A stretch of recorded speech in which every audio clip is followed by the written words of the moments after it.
دیتا ہے۔ علم نور ہے، علم نور ہے، علم نور ہے، علم نور ہے۔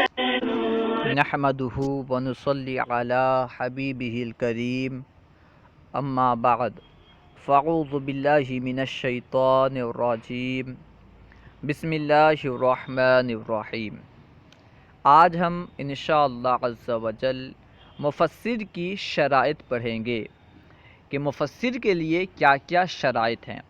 آج کل جسے صحیح طریقے سے قرآن پاک پڑھنا نہیں آتا، جسے ترجمہ کرنا نہیں آتا، وہ مفسر بنا بیٹھا ہے اور قرآن پاک کی آیت کی جو چاہتا ہے تفسیر بیان کرتا ہے۔ اس لیے آج ہم انشاءاللہ عز و جل مفسر کی شرائط پڑھیں گے کہ مفسر کے لیے کیا کیا شرائط ہیں۔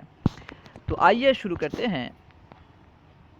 شرائط مفسر نمبر 1، سب سے پہلی شرط ہے کہ وہ آیات قرآن کے نزول کا مقصد جانتا ہو، یعنی وہ جانتا ہو کہ قرآن پاک کی فلاں آیت کیوں نازل ہوئی، اس کا مقصد کیا ہے، فلاں آیت کیوں نازل ہوئی، اس کا مقصد کیا ہے۔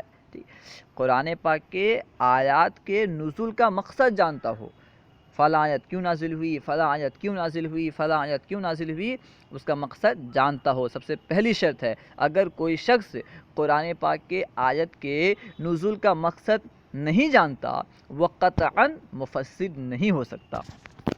نمبر 2، وہ آیات ناسخہ اور منسوخہ جانتا ہو، وہ جانتا ہو کہ کون کون سی آیتیں ناسخ ہیں اور کون کون سی آیتیں منسوخہ ہیں، ٹھیک ہے، یعنی کون کون سی ایسی آیتیں ہیں جن کی وجہ سے دوسری آیتیں منسوخ ہو چکی ہیں، اور وہ کون کون سی آیتیں ہیں جو منسوخ ہو چکی ہیں، یہ سب کو جانتا ہو۔ اگر کوئی شخص آیت ناسخہ اور آیت منسوخہ کو نہیں جانتا، وہ کبھی بھی مفسر نہیں ہو سکتا۔ شرط نمبر 3، وہ آیات اور احادیث میں تطبیق پر قادر ہو، یعنی وہ بندہ آیات اور احادیث میں تطبیق دے سکتا ہو، تطبیق دینے پر قادر ہو۔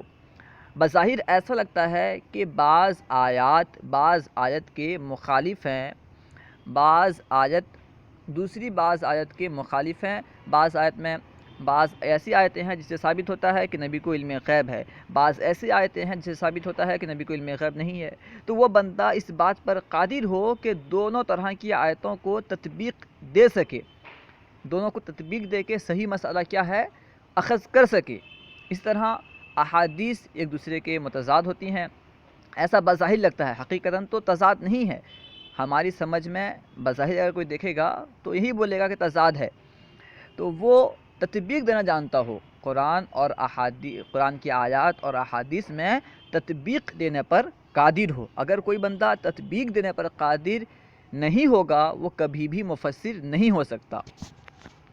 نمبر 4، وہ آیات کا شان نزول جانتا ہو، یعنی وہ جانتا ہو کہ یہ آیت کیوں نازل ہوئی، یہ آیت کے نازل ہونے کا سبب کیا ہے، شان نزول کیا ہے، ٹھیک ہے۔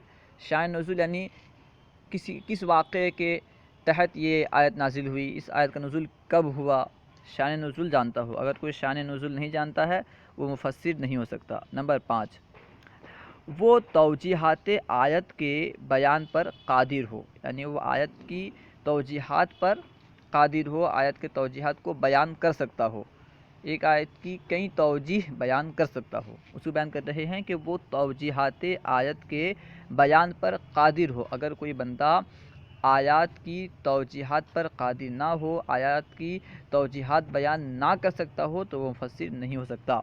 نمبر 6، وہ آیات کے محذوفات کے اظہار پر قادر ہو، یعنی بعض ایسی آیتیں ہیں جہاں پہ کچھ نہ کچھ الفاظ محذوف ہیں، بغیر اظہار کے ان کا معنی درست نہیں ہوتا، تو وہ بندہ جو محذوفات ہیں ان کو ظاہر کرنے پر قادر ہو کہ یہاں پہ کیا محذوف ہوگا، وہاں پہ کیا محذوف ہوگا، آیات کے محذوفات کے اظہار پر قادر ہو۔ 7ویں شرط ہے، وہ کلام عرب کے محاورات سے واقف ہو کہ کلام عرب میں کیا کیا محاورہ استعمال ہوتا ہے، وہاں پہ کون سا لفظ کس معنی کے لیے استعمال ہوتا ہے۔ کلام عرب میں جو محاورات استعمال ہوتے ہیں اس سے واقف ہو، انہیں جانتا ہو۔ شرط نمبر 8، وہ متشابہات سے محکم آیت جانتا ہو۔ ٹھیک ہے، متشابہات سے محکم آیت جانتا ہو کہ کون سی آیت متشابہات ہیں اور کون سی آیات محکم ہیں۔ تو کیونکہ اگر وہ متشابہات کو نہیں جانتا ہوگا اور وہ اپنے طرف سے اس کا معنی بیان کرنے لگے گا، ظاہر سی بات ہے متشابہات کا علم تو اس میں اختلاف ہے، لیکن جو مشہور قول ہے کہ اس کا علم اللہ اور اس کے رسول کو ہے۔ ٹھیک ہے، خیر، وہ متشابہات سے محکم آیت جانتا ہو۔ اور 9ویں شرط ہے کہ وہ قراتوں کے اختلاف پر آگاہ ہو۔ قراتوں کے جو اختلاف ہیں، قراتوں میں جو اختلاف ہیں، کسی نے مالکی پڑھا، کسی نے ملکی پڑھا، ٹھیک ہے نا، تو قرات کے جو اختلافات ہیں انہیں وہ جانتا ہو کہ کس قرات میں اسے کیا پڑھا گیا ہے، کس قرات میں سے کیا پڑھا گیا ہے۔ اور 10ویں شرط ہے کہ وہ مکی اور مدنی آیات جانتا ہو کہ کون سی آیت مکی ہے، کون سی آیت مدنی ہے، اسے جانتا ہو۔ اگر کوئی بندہ ان میں سے کسی شرط پر نہ اترتا ہو، کوئی شرط اگر اس پر نہ پائی جاتی ہو تو وہ کبھی بھی مفسر نہیں ہو سکتا۔ اللہ و رسولہ اعلم۔ اگر آپ کو کوئی درسیات کے متعلق سوال کرنا ہے تو کمنٹ باکس میں سوال کریں، انشاءاللہ عز و جل ممکنہ صورت میں جواب دیا جائے گا۔ السلام علیکم ورحمۃ اللہ وبرکاتہ۔